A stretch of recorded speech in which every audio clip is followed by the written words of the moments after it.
Welcome back to the Kryptonite Show, and we've got a great topic today. Of course, we've been talking about President Trump. He shocks the cartels at the southern border, and of course, we've got the Secretary of Defense there coming up, Peter Hegseth, sorry, and that's huge, right? Along with the Vice President, it is a pretty big deal, right? So we're going to get into all that and more during this live stream. So I hope you guys enjoy. Don't forget to subscribe, like, share, hit the bell. Join our Discord. Links are in the video description. And without further ado, we're going to get into the mix there. So let's go.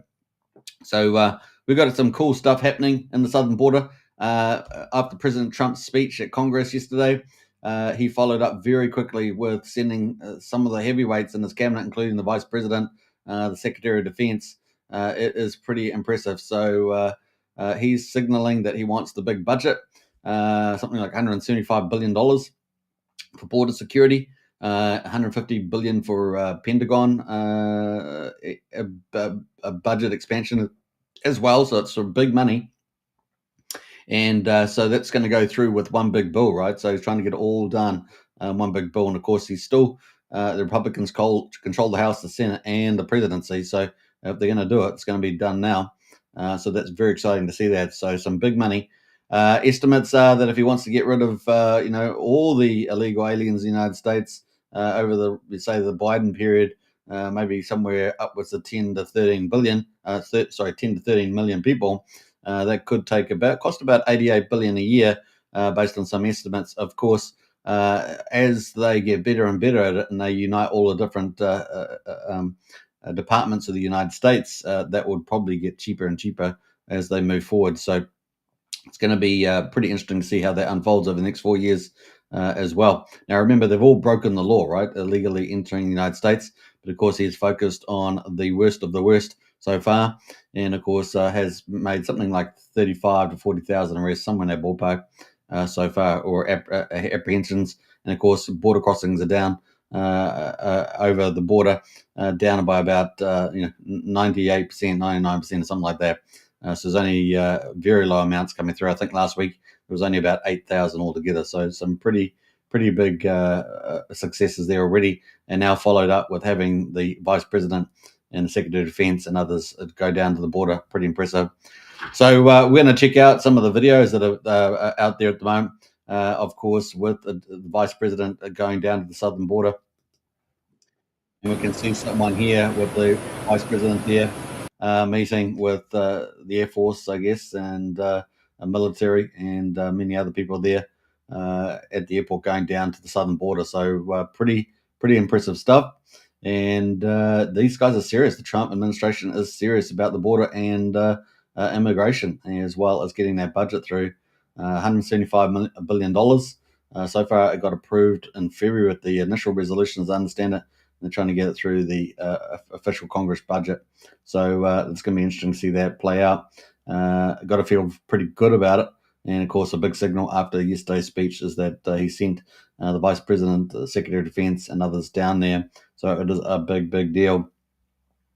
So that is pretty awesome. And meanwhile, we've got Tom Homan, of course, out and about collecting up all these illegals, and particularly criminals that are in the United States, and getting them off the streets, getting them out of America, and of course punishing them if they should be punished. So it is hitting pretty good. And of course, these guys are pretty serious about all these things. As you can see, the Vice President of the United States is even involved in spearheading this. So pretty impressive stuff here. As Vice President J.D. Vance goes to the southern border.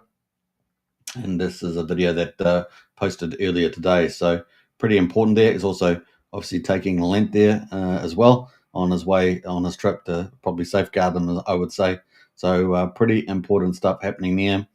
Now, obviously, in the United States, they've got serious issues with crime from illegal immigration, and they're trying to deal with it, right? And the people are pretty happy about it in the United States.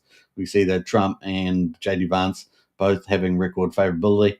And of course, the speech yesterday was something like 78% favorability for Trump's speech in Congress. So it's pretty important there. And some of the numbers are pretty big, obviously, for border control, border security, $175 billion. That is what's going to go through, plus 150 billion for Pentagon.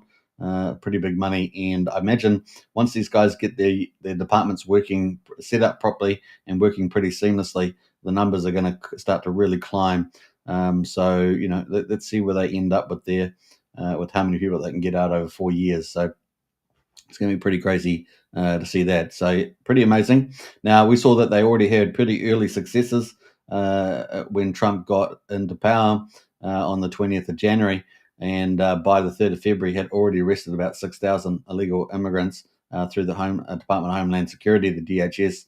And that was deported and removed to 121 countries. Just shows you how many people are trying to get into the United States. Just so many countries trying to get in. And of course, some of those people include, potentially terrorist cells, cartels and gangs, and many others. So pretty bad stuff there. And at the one month mark after the 20th of January, but about the late February, after about 1 month, they had pretty much arrested over about 20,000 illegal immigrants there in Trump's first month. So it was a pretty good start, and a lot of those were the worst of the worst too. So which is pretty good. So they really started to climb the numbers. So it's pretty exciting to see where all this is going to head, and they're really only going to start ramping it all up, right? So we probably had about 35,000 arrests so far in the mix there for Trump. So started off pretty well. That leads us on into Trump. Once the vice president and that got to the border, they ended up going to Texas and going through Eagle Pass on a helicopter, looking at the border in person. So we'll have a look at that as well. You can see a helicopter there just coming back from that tour over the border at Eagles Pass there with the Vice President and the Secretary of Defense and Homeland Security Gabbard as well in the helicopters. So pretty impressive stuff. This is the United States. I mean, it's the most powerful military in the world, and you've got all the big guns there. It's pretty crazy going down to the border there. So Trump is extremely serious about this. And it's pretty amazing to see, right? Pretty amazing to see that. And you can see the helicopters coming in right now, back from that tour of the border. So very serious stuff happening in the United States. Really, really cool.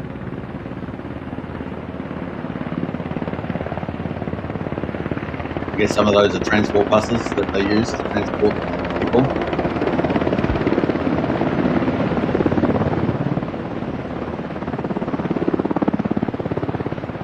Pretty neat. This stuff we don't generally see down in New Zealand here. This sort of activity, because obviously the United States is so powerful. It is pretty crazy to see. A couple of helicopters went through the southern border there, Eagles Pass to Texas, and now they've come back from that tour.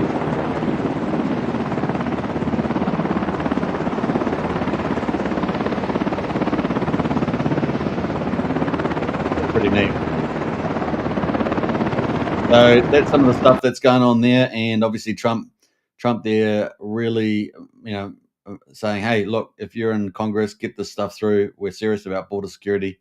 We've got our leadership team, the cabinet down there, really going to try and deal with this, and that's how serious we are." Now they've got them down pretty low, like 98% or something, but they really want to get it that close to zero. So once Tom Homan gets that money, they'll be able to do that. And of course, they're also going to take it on the front foot, right, to get to the cartels, right? And they want Mexico to join them on that. So that's going to be huge, they've obviously Trump's designated the cartels as terrorist organizations. And I think it's about time. I think if it wasn't done now, I think that all hell would break loose in the decades ahead in terms of the cartels, because once they blackmail and do all sorts of stuff, politicians and everyone else, you pretty much lost your country, right? So I think that's going to be a big deal. And we already see 29 different cartel leaders and gang members already handed over by the Mexican government under pressure from Trump with tariffs and other things. So pretty incredible. Obviously, designated as a terrorist organization means that Pete Hegseth, the Secretary of Defense, can send special forces, and America has some of the very best, of course. So it's going to be pretty crazy to see that, and of course also advanced drone technology. They already got the eyes in the sky already, right? So there you can see at the moment coming in there is the Vice President of the United States, probably with the Secretary of Defense there as well.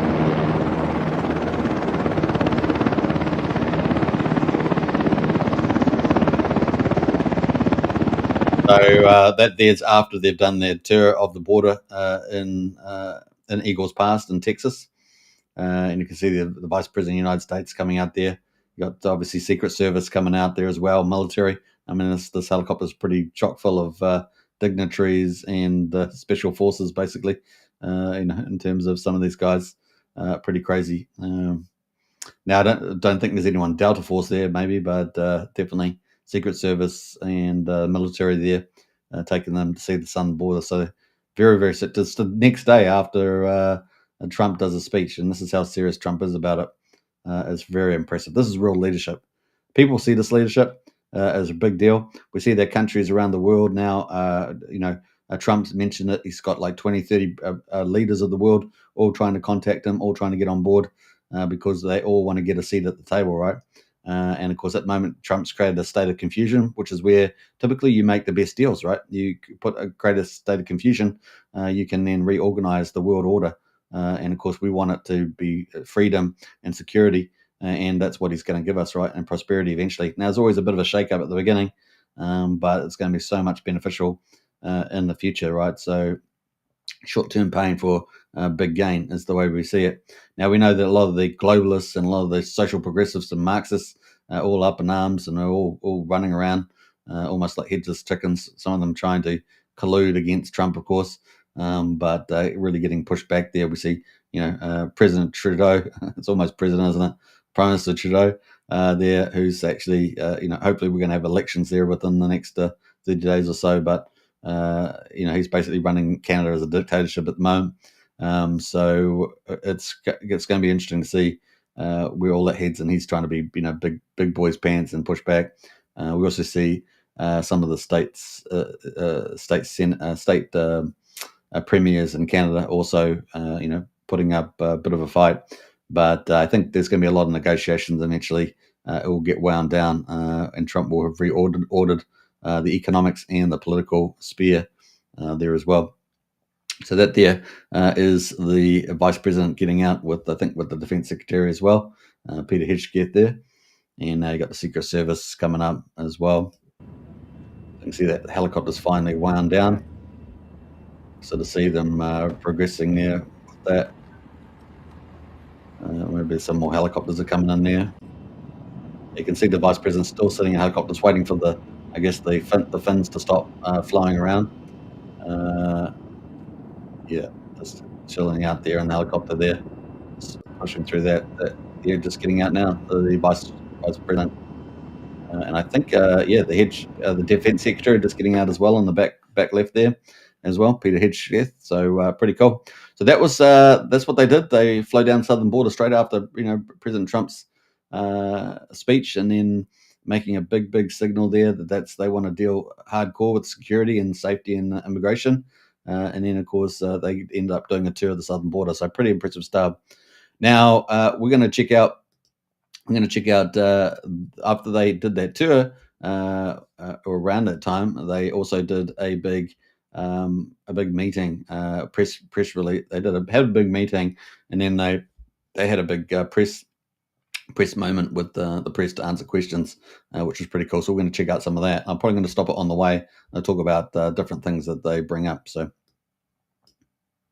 All right. Well, good afternoon, everybody. If you need the channel, subscribe appreciate you and smash being that here. like button as well. It's great to be here. It's great to talk to some of the incredible people that we have, both at the local level, the Texas state level, and also, of course, our federal border patrol, who are doing so many good things to keep us safe. And I have some bad news and some good news. And the bad news is that because of what Joe Biden did at the southern border for 4 years, we had record increases in migrant crime, in fentanyl deaths, and in just floods and floods of people who shouldn't be in our country who came into the United States of America. We also have a number of ways in which the cartels became more advanced, better war fighters, because Joe Biden opened up the American southern border and allowed the cartels to turn it into their playground. Now, that's the bad news.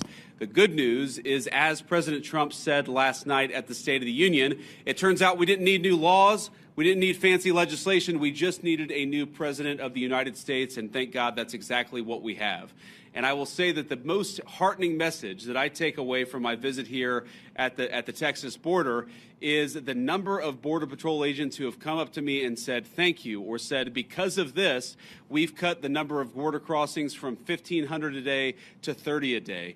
Or the people who have come up and said we've seen a reduction, an 85% of the number of people who are dying at the American southern border. And every single day that we continue to keep this border safe, that means less migrant crime, that means less fentanyl coming into our communities, that means more safety and security for the people of the United States of America. And of course, we know the border problem, the border crisis under Biden's administration was a national crisis, but it acutely affected the communities right here. And I've already heard heartbreaking stories of people who are still picking up the pieces, local mayors who are still dealing with the budgetary consequences of what the Joe Biden administration allowed to happen at the American southern border. And that, too, is something that President Trump is going to help address, help fix, and help solve. Now, I wanted to bring Secretary. So some really important things there, obviously, about the border, getting it down, from 1,500 captures to maybe 30 or 40 a day. So they really are making incredible progress there. Particularly shout out to Tom Homan, who's working on that as the borders are. But this is also kicking costs down the road. It's better to spend costs on keeping all the people out, because they're just going to have costs kicked down the road into lots of fraud and Social Security and other things that they try to get and things as well. And of course, crime and all the other issues that are really bad. And of course, they're all going over illegally, right? There is a legal way to get into the United States. I would think from memory, there's about 1 million or so people get through the United States illegally, and they have to line up for that, right? They have to line up for that. So that is where the people should be getting into. I mean, I know that in my country, that's definitely the case. And then, of course, then you can deal with the issue of legal immigration by itself. Of course, we have a lot of governments that don't campaign on immigration, but they just run through policies which are typically run through the United Nations, right? They're running basically UN policies of replacement and things like that. But the United States, they still have a lot of control if they want to have it over the immigration. And Director Gabbard at DNI down here, because one, I obviously enjoy their company, and it's good to have them down here with me looking around today. But unfortunately, we know that because of what's happened, the border crisis has become a matter of national intelligence, and it's also become something that requires the Department of Defense to engage with. I was talking with Paul Perez earlier.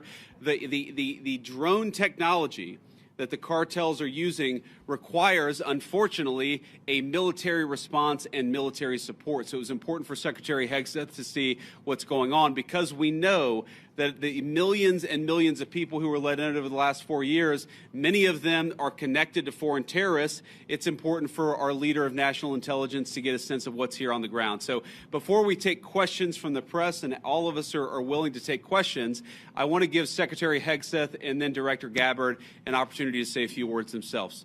Mr. Secretary. Well, Mr. Vice President, thank you very much for inviting us.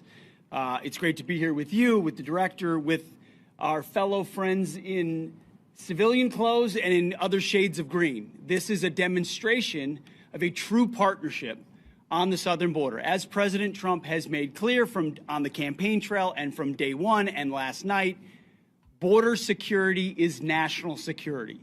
And from the Defense Department, we've watched for a couple of decades other people's borders being secured while ours was open for an invasion of drugs and of violence and of chaos for American communities. That stops under President Trump. And the Defense Department has assets that we can bring to bear, not just troops, not just surveillance, not just equipment, but actual planning and capabilities that enhance what Border Patrol is already doing, which is why it's been incredible to hear from our partners about what we've been able to allow them to do, facilitate them, and we've seen it in the numbers. 98% drop in crossings on the southern border. We're not yet at 100% operational control, but we are on our way because that is the mandate that the president has given us. So more resources are coming to this border. We are dedicated to securing it. That's the reason for our trip and our partnership. And I want to thank all the men and women who've been doing it recently in uniform, who have been doing it a long time right here, have dedicated their lives to securing the American people. And at the Defense Department, we are committed to continuing to being a big part of it. So, Mr. Vice President, thanks for having us. Absolutely. So, I mean, that's pretty important there. You got the Defense Department now fully involved and can command and control over the southern border to get that down to zero. They currently got it down 98%, which is pretty incredible with only 5 weeks. And they want to get that pretty much down to zero, lock it right down.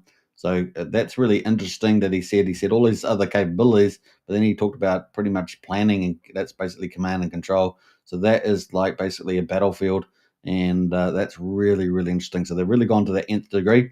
Now, before that, of course, J.D. Vance, the vice president, was talking about the advanced drones that the cartels have got access to. Well, those indicates that the military is also going to probably use advanced drones, which are obviously way more advanced, but also special forces and other armed forces to bear, including Delta Force and things like that, to address the cartels and then now they've been designated as terrorists, and of course getting rid of those is going to be a pretty big deal, right? And that's basically a whole battlefront. So now you've got this command and control kind of idea mixed in with these other departments like Homeland Security. It is pretty exciting to see where this heads. And of course, don't forget that all these cartels, there's some of the most wicked cartels in the world. And of course, they basically, a lot of people that come through, they either, they enslave basically, and that includes women and children. You have to pay a certain amount of money, and you get to the other side, and then you basically slave you and work in some underground sweatshop or something. Or sex trade and things like that. There's lots of terrible things, and that just goes hidden in the United States where people don't care, right? And all this bad things happening to a lot of people. Also, 1 in 3 women get sexually raped or affected going through the border too. So there's lots of that sort of crime, and of course other terrible things that happen as well. And obviously all the drugs comes through. And of course all the high-end murders come through, some terrible stuff. So there's so many things, and then of course when they get into the suburbs, they cause crime, they have different values, all sorts of stuff. So it really is pretty important. And now Trump's got basically a full military setup being set up. So it's in progress, but it's happening pretty fast, as you guys can see. Pretty exciting there. Thank you. Great. Now, Director of National Intelligence, Tulsi Gabbard. Tulsi. Thank you, Mr. Vice President, for your leadership in bringing the country's attention to what has been happening here at the border and the significant change that has already occurred under the short time that President Trump has been in office. Really, what you're seeing here today and what you'll continue to see is a unified effort across President Trump's national security team, the Department of Homeland Security, towards our mission, which is to ensure a safe, free, and prosperous society for Americans. As Director of National Intelligence, there are a number of areas where we are focused. The President talked about in his speech, over 21 million people have come across our borders illegally under Joe Biden's administration. There are many of them that we don't know who they are. They have not been vetted. We don't know where they are. I'll give you one quick example of one of the problems that we are getting after. From Central Asia, there were over 4,000 people who came across our borders using an ISIS-affiliated network. Our National Counterterrorism Center went through and identified those individuals. There were hundreds of them who were either known terrorists or associated with known terrorists. That information was provided to the Biden administration. You may remember in some of the news, a little over 100 of those people were arrested in 2024. Of those who were arrested, only 8 were either deported or remained in custody. Only 8. The rest of them were released back into our country. Where are they? What are they doing? What may they be plotting? This is just the beginning. There are many, many areas that we need to stay very focused on, working with Department of Homeland Security, working with the FBI to ensure that we're keeping the American people safe. Our Counterterrorism Center is working on making sure that we have that single source for vetting so that we can figure out who is actually in our country and identify those who pose a threat and get them removed. The president's designation of the cartels as foreign terrorist organizations falls directly into this, especially as we're seeing some of the tactics that these cartels are using reflect some of the tactics that we've seen used by Islamist terrorists in countries that many of us have served in overseas. Our mission is very clear. Our objective is to keep the American people safe. I'm grateful to be a part of this team that President Trump has assembled to accomplish that mission. Thank you. Now, that's pretty interesting. So not only we got the Department of Defense, Homeland Security, FBI, Justice Department, we also got the Central Intelligence. So it's all coming together. Probably reasonable to expect that within 3 months of Trump's presidency, we could have a pretty efficient, effective setup with command and control intelligence, and of course boots on the ground in the air, and of course also getting justice done through the Justice Department. So really it's going to be exciting where this goes. Obviously getting the Congress budget through 175 billion plus 150 billion for the Pentagon is going to be very important to make all this happen as well. But the more efficient they get, the more effective they get, the quicker, the cheaper they can get the job done. So they'll just improve massively there. Pretty huge.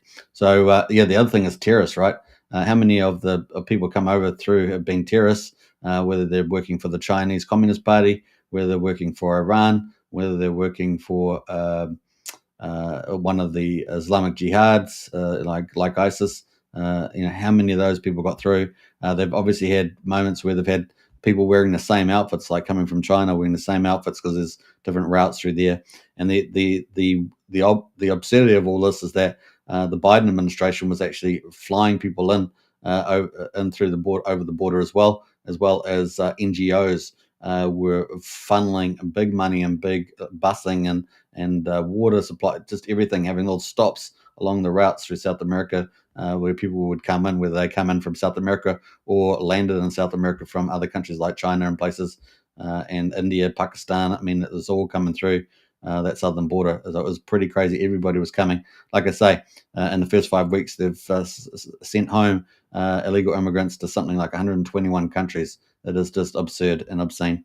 And of course, the crime has gone through the roof in the United States cities. So it's a very good move here. Just common sense too. But the problem is in the West, we have so many bad leaders, some of them actually evil leaders, some of them just bad, and of course have caused destruction throughout the whole West, and much of it is intentional. So it's, and they clip the ticket on the way, which is the narcissistic side of it, right? They earn a big income while they're doing it. All right, so we're going to continue on here with the vice president coming back, and he's just going to thank a few people and then do some pretty interesting Q&As here as well. So before I take questions, let me just say two final things. First of all, the reason why we've seen, as Pete said, a 98% reduction of border crossings, the reason why this particular site has gone from over 1,500 crossings per day to 30 crossings per day is because President Trump has empowered and, in fact, demanded that his whole government take the task of border control seriously. And that's exactly what we're doing. And of course, and this leads me to my final point before we take questions, it is impossible to do without the men and women on the ground who are actually doing the hard work. They just want to be empowered to do their jobs. President Trump has made that possible. So from the bottom of my heart, and for a grateful nation, to every person I've met here today, thank you for working hard on the American people's business. It's been an honor to be with you. It's been an honor to see what you do, and we're going to keep on supporting you over the next 4 years. Congressman Gonzalez, thank you for being here, and thank you for your leadership. And now we'll take. Now, this is a big thing, under Biden and all that, the border control and everybody, they were completely upset with what was going on. Instead of keeping people out of the country, they had to help people get in the country. And so they were very upset. And therefore, you got some of the head of the border control supporting Trump, saying, hey, we want Mr. Trump. We want to do our jobs, and we want to protect our country. And you're making us, work for the invaders, as it were. So that's pretty bad. The other thing, of course, is that the Trump administration thanks people all the time. They just constantly thank people for the boots on the ground. They thank the police. They thank the fire people. They just do everything just the right way. It's just so good, and I think that's what's showing up in the polls. And I suspect that they're only going to increase their approval, generally speaking, as we move forward. So that's going to be pretty impressive. Now, before we get into Q&A, we've got a few people in the chat there, so let's say hello. A couple of people. We've got Brennan in the house there. Howdy, super. Good to see you, Brennan. And Brennan says, what's the Macron? So President Macron going about? Yeah, so I posted a video earlier today from President Macron talking about militarizing not only France, but also getting other countries in Europe to militarize, using Putin and Russia as the boogeyman, and saying that they need Europe defense. So they're just scaremongering the people. Like I said, they also post certain numbers that show their own projections of military expansion. But of course, Russia's actually having, even though they are producing a lot of weapons compared to Europe, of course, because they're militarized, they're in a war economy. That war economy always runs down, right? Because you haven't got men on the fields harvesting wheat, for example. You got them on the front line, and many of them getting killed or injured. So you can only do that for so long, and that's why one of the reasons that Putin, after 3 years of war there, is wanting to get peace there as well. So Putin's already tried to get peace at least twice through the Americans and the Europeans, and both times were denied. The first time was a response to previous stuff. So in December 2021, January 2022, Foreign Minister Lavrov and Putin were both petitioning the US, hey, what are you doing? And they were talking to the Foreign Minister Blinken at the time. And the Americans were just, under the Biden administration, were just like, we don't want to hear from you. You're our enemy. We're going to fund the war. We're going to, whatever corruption they had going on, they weren't interested. And so the Russians ended up invading Ukraine in February of 2022, right? So there's a lot of backstory there, Now, it's the Russians themselves, Putin and that, they don't necessarily have to be good people to agree what they're doing, because they've done a lot of bad things, but they also have been under a lot of pressure to defend their line, right? They wanted to keep Ukraine neutral, and the NATO and the US under Biden were pushing that forward, right? And it's the same as what they did under Obama, right? And when Obama was in there back in 2014, right, which is when Russia invaded the Donbass and got their ports and stuff on the Black Sea. So just that's the attitude of the Democrats, and of course they like to use Putin as the big enemy. But at the moment, of course, they've been smashed. Really, they've lost a lot of men, maybe 800,000 or 1 million men on the Russian side, maybe 700,000 on the Ukrainian side, and it's a huge hit, right? A lot of young men just gone, and it's just a brutal, unwinnable war too. It's an unwinnable war. If anyone's going to win, it would be Russia, and they've certainly been taking ground recently. So it is a big issue there. Macron, of course, talking about spending huge amount of money to militarize, and also talking about some crazy stuff. This is even crazier, talking about putting a nuclear shield, because obviously France is a big nuclear power, putting a nuclear shield expanded all over Europe, which is pretty crazy. Remember, Ukraine is not in the EU yet. It's a pre-stage, and it's also not in NATO. So it is pretty crazy talk there. Just like talking about putting troops in the Ukraine. That's just silly too. Putin and Lavrov have already said we're not going to tolerate that. So that's not going to be part of any peace deal either. And that's why Trump's really gone for this economic deal around rare earths. Now, there's no provable rare earths in Ukraine. There's provable minerals like lithium. They've been proven up by American companies, but rare earths is a bit of a question mark there. So there's a lot of work has to be done around that, and of course, getting people like BlackRock. So Macron there just scaring his people, and just to justify their expansion of the military. Hey, look, and who they're likely to turn the military against? Russia? No, they're more likely to turn it against their own people, because that's what they're doing around everything: propaganda, progressivism, all that sort of stuff, and authoritarianism. They're taking away freedoms, right? That's why Vice President Vance in the picture there was speaking to them about the fact that you're taking away freedoms, and they didn't like that, did they? Because that's exactly what they were doing. And now they're getting into massive propaganda there with a state address there from Macron in the last 24 hours.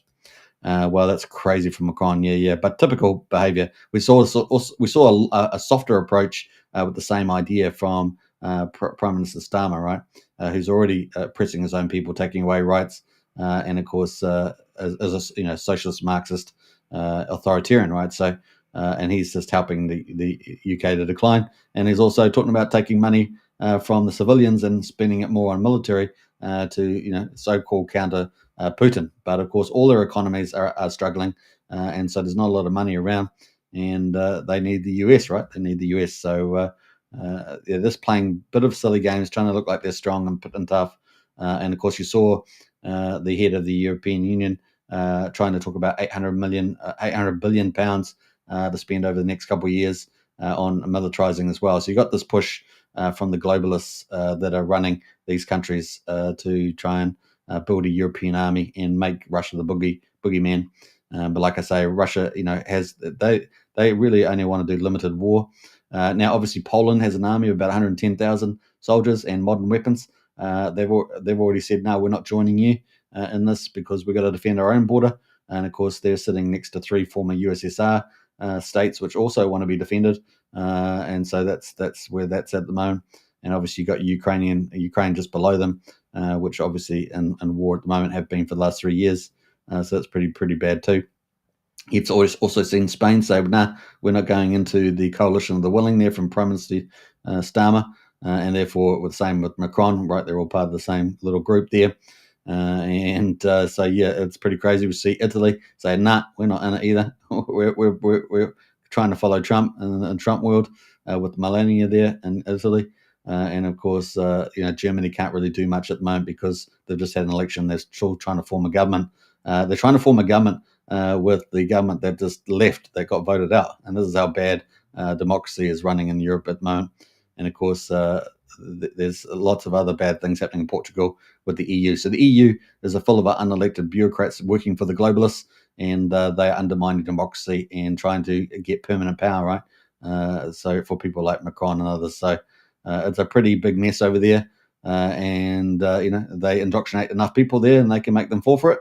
But we've certainly seen a shift away from their ideology as people, wake up a little bit and see things that, hey, wait, I've been oppressed, I've been indoctrinated. It's time for me to be a bit free. So we're getting a little bit of stuff there. So Brennan says he acted so buddy with Trump the other day with the two-faced person. Yeah. Hey, look, Trump knows that. Trump likes his accents. He likes the European accents. He likes the French accent. He likes the British accent. He likes it because it's fun. It's sophisticated, and he likes that. This is statesmanship, right? But he knows what these guys are like. He's not ignorant to that. And yeah, Macron is definitely two-faced. He does a lot of the holding, hugging, and the kissing, and all the rest of it.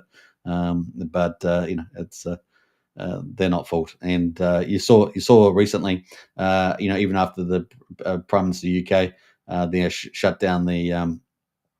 Tried to do this coalition of the willing and said, I've been talking to Trump. Trump was, kind of in agreement. Let's go. But then the next day you have Trump, pulling the military aid to Ukraine. So Trump's the one that calls the shots. So that's kind of where we're headed. Now there's obviously threats of, talk about Trump pulling out of NATO altogether. And of course, NATO really is the United States, if you think about it. It's going to be pretty interesting to see where that heads. And so that's part of the dynamic about this 800 billion euros that the Europeans are thinking about trying to militarize their countries. But they've got a lot of countries in Europe that don't want to be part of it and certainly don't want to lose their troops, because especially Poland. We'll see where that goes. And of course, Hungary is not interested in that, right? So Hungary is very much a Trump supporting country, just like Italy. And of course, we may see in the future in France whether France can actually be saved, because France is split into 3 different main groups. So it's very difficult. You got the sort of the liberal globalists, and then you got the social Marxists, and then you got the right. And so we'll see how that goes in the future. So that's kind of things that are happening over there. And man, I'd hate to be over there, to be honest. I mean, there's some great people and great countries and great beautiful things, but there's also bad decline, right? And bad violence and jihadis and all that sort of stuff. Pretty miserable. If you pickpocketers, imagine going through a train in a town and you got pickpocketers, you got people trying to scam you. These people are coming from other countries and they want a better life, and they just come to the new country and then they start scamming you. And it's like, this is where the values aren't the same, right? Pretty crazy stuff.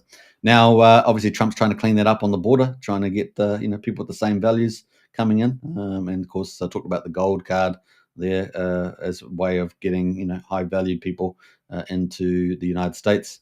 We've got Mayflower in the house. Keep up the great work, Superman. You are a true hard-working member of the RH ecosystem. It's not easy when you do what you do night after night. You have my thumb up all the time. God bless, strength and honor. Hey, thanks for that. Appreciate that. And likewise, thank you. All right, so let's get into the Q&A from this section as we continue on with the Trump there shocking the cartels. This is a fully military operation now with the Department of Defense in there. Pretty awesome. Some questions from reporters. Sir. So, as you guys have been exemplifying for today, that border crossings are down. A lot of attention has been turned to the interior, since obviously there's been a lot of illegal immigrants. What is, in your opinion, the biggest obstacle to actually carrying out President Trump's mass deportations? Even though, yes, like apprehensions and arrests and deportations have gone up in his first month, but a lot of people are expecting a bigger capacity for deportation. So what's So let me say a few things about that. So first of all, Rome wasn't built in a day, and we have seen pretty significant increases in deportations and apprehensions and arrests. But we have to remember that President Biden gutted the entire immigration enforcement regime of this country. We are trying to rebuild so that we actually empower people to enforce the immigration laws of the American people. It is common sense. That's another important part there is that, Biden, not only was he letting everybody come in, he was flying them in, helping the NGOs and all that, but he was also, gutting the troops and the enforcement officers that were doing it as well. Just a complete traitorship. This is the President of the United States betraying his own country. It's unbelievable. It's what the American people want us to do. There are a couple of other things that we're working on. And I don't want to get ahead of any public announcements, but one of the ways that we wanted to make sure that we're enforcing our border is that we make it easier for people who are here illegally to go back home of their own accord.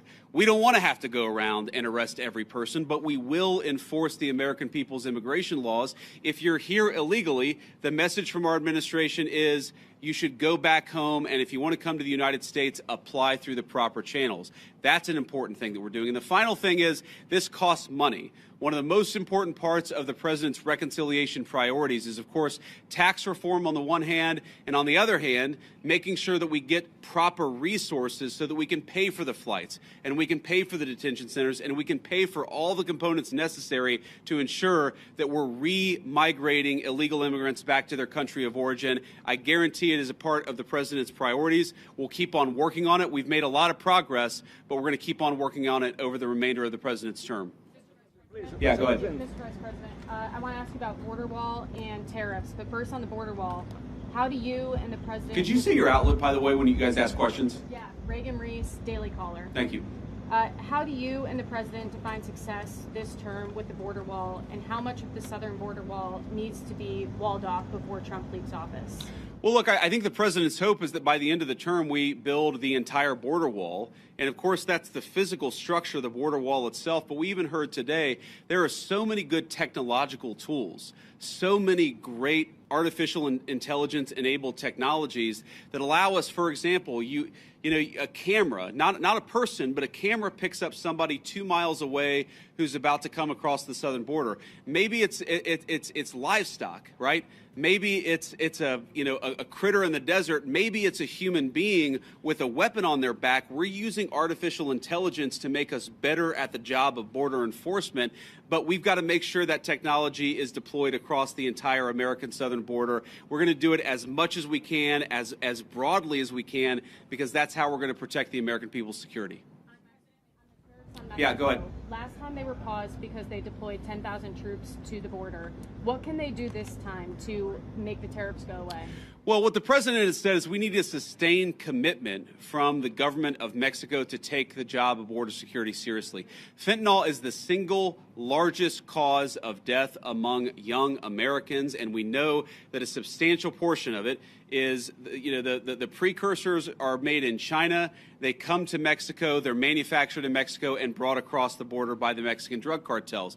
We want to see fewer Americans dying of these terrible fentanyl overdoses when we're going to apply as much leverage as possible to the Mexican government as possible. In some ways, look, The president obviously cares deeply about the American people. He serves the American people first. I actually think he's doing a huge favor to the people of Mexico, because if they don't get control of these cartels, the people of Mexico are going to wake up in a narco state where the cartels have more power than their own government.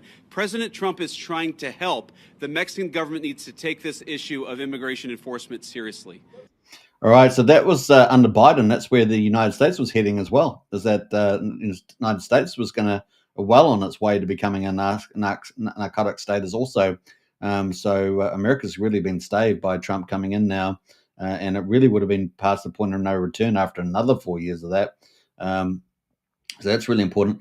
The first thing, of course, is they've got to tighten the border up, and they're doing that. That's the first one.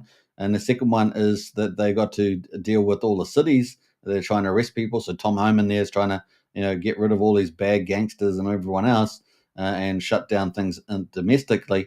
But also, trying to get the Justice Department and other people going after some of the people that have been set up and who might be politicians, police or anyone else that's been compromised by the cartels. So there's all that stuff to be cleaned up as well, because you've got to break the networks up, right? You got to break the networks up there. And we're already seeing a lot of Democrats, mayors and people that's trying to get around ICE and all this other stuff. But of course, federal law does trump state law for most of the part. So it's going to be interesting to see that. And then thirdly, the United States is definitely going to take it on the front foot, right? They're going to go and try and clean up, get the Mexico to agree. We want to take out your cartels. It's going to make Mexico a much better place to live if you haven't got cartels threatening you. Maybe you got a shop in Mexico and you have to pay money to the cartel just to operate the shop. Then if you can get rid of the cartel, then there's no one to come around and collect the fee for running your shop, right? So you're going to be better off, and you're not going to feel threatened and so forth. And remember, when they threaten you in the Mexico and the cartels and other Latin American countries, they do severely terrible, horrifying things out of a horror movie to people. So it really is pretty cool on that. So they're doing that. In the meanwhile, I guess number 4 is they're working on using tariffs as part of that to get foreign governments to start coming to the party and help deal with that upstream, as you would call it, into the United States. So it is a pretty comprehensive approach that Trump is doing, and they're doing it with the leadership team at the front line. I mean, this is really incredible stuff, and an example to all countries around the world, honestly. And it's hopefully it will have some effect on our countries within the next 12 months. It'll be very exciting. In the back, yeah. Mr. Vice President, Ali Bradley, News Nation. So since the designation of the cartels as terrorists, does that give the United States the green light to go into Mexico and to strike them there? I mean, right now, obviously, they've struck in the Houthis in Yemen. So why not, when we've seen cross-border violence, go after them in Mexico? And then my second question is about a designation. I'll follow up on these. Go ahead and ask the second question. Why isn't the Juarez/La Línea cartel designated when it's in one of the most deadliest places on the planet? Juarez has been designated as one of the deadliest cities. It's right across from El Paso. We've talked to community leaders. They say, we know Juarez cartel's operating in the U.S., and so are their affiliates. We don't even want to talk about it out loud, though, because then we'll put a target on our back. They're scared. Border Patrol even thought they were designated, but they're not. The State Department didn't tell me why. So on that, we're looking at additional organizations. Obviously, this is the determination of whether to determine a particular organization, a terrorist organization, is something that we consult with our leaders of the Department of Defense. We also consult with our friends in other governments. We maintain the optionality to designate further organizations, terrorist organizations, if we feel that we need to in order to protect the American people. And I think President Trump has made it very clear he's not going to be shy about designating some of these cartel organizations as terrorists if he thinks he has to protect the American people. Your first question was about American forces to strike. Oh, sorry. Yeah. So, look, I'm not going to make any announcements about any invasions of Mexico here today.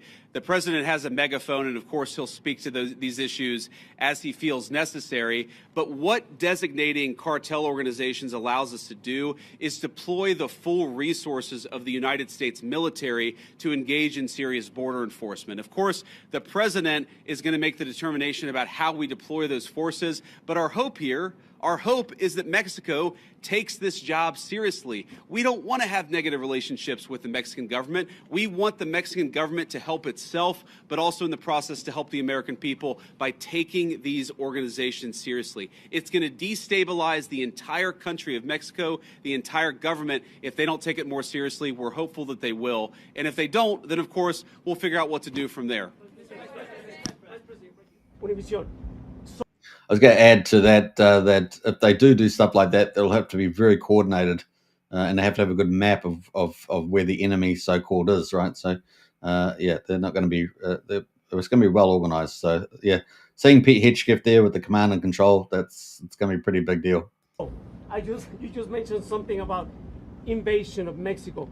Is there any talk or any thoughts about actually U.S. military forces going into Mexico? No. Next question.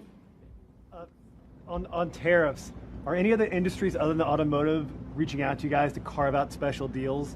And did the automotive industry know this was coming before today? Well, a number of industries have reached out to us to ask us for exceptions to the tariffs, but I think the president's been very clear here that he wants the tariffs to apply broadly. He doesn't want to have 500 different industries getting 500 different carve-outs, and the way to avoid application of the tariffs is to have your factory and have your facility in the United States of America. That is the way. Invest in America. That is how you will avoid being penalized by these tariffs. Vice President, KSAT 12, John Paul Barajas. You've been talking about the improvements that your administration has done here with the crossings. Can you talk about the decline prior to President Trump taking office under the Biden administration? Well, I think like so many Americans, apparently members of the Mexican drug cartel figured out in November and December after the election that Joe Biden was asleep at the wheel and they had to be dealing with the then president-elect and now president.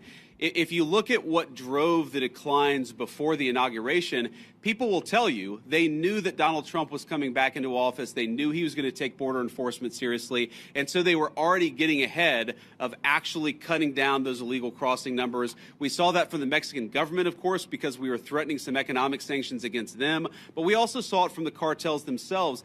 And even today, because, of course, it doesn't, it takes a little time to get from the deepest parts of Central America to the American southern border. What we often find is that there are massive numbers of illegal immigrants who have already started to make the trek and have decided, you know what, because Donald Trump's president, we're going to go back home. We heard today about a Honduran group of migrants who decided they're just going to go back home because they recognize that under Donald Trump's leadership, we take border enforcement seriously. Thank you all. Take care. All right, so that there was from the Vice President at the border with the Secretary of Defense and the Secretary of Intelligence there, Central Intelligence, Gabbard. So pretty. The heavyweights came the day after the Congress speech from Trump. So this is some pretty serious stuff there. And as I understand, they're after about $175 billion in the budget and $150 billion for the Pentagon as well. So real expansion there. And like I said, as they get organized, but it might take them a couple of months to get fully organized with the command and control. It will be pretty impressive what they'll be able to achieve, get their bang for their buck. So the cost forecasts that are out there should come down quite a bit as they get better and better and better. And of course, if they've got these voluntary incentive programs, they'll probably get quite a few people taking up those options rather than facing the law as well. So I think it's heading pretty well in the right direction. So that was pretty much our coverage there today, 53 minutes on the hour. So I hope you guys enjoyed that. It is pretty impressive what Trump is doing there, and it's going to save a lot of lives. Now, I wish we had that in New Zealand. I think that we don't have illegal immigration because we've got a big ocean around us, and we're at the bottom of the world, but we have legal immigration, and it's at record levels, and it's we've got a lot of very inferior cultures coming into our country. So we're hoping that we get some fixes up there. The same thing, ironically, is happening in Australia as well, because the reason why it's happening in both countries is because it's coordinated, right? It's coordinated with the United Nations and their replacement plan that they're running. So we get similar trends in the last 2 years, the same trends we're seeing in Australia. Yeah, we pretty much have the best country in the world, and we're in big decline. We've got a beautiful country, but socially it's going to be really in decline big time. So wish us luck down here. And hopefully the Trump effect will help lift all boats, right? Help lift all boats. We got Brennan in the house says, cheers, super. You're most welcome. Thanks very much, Brennan. Appreciate it. And I'll catch you guys on the next live stream. Take care, everybody. And bye for now. Cheers.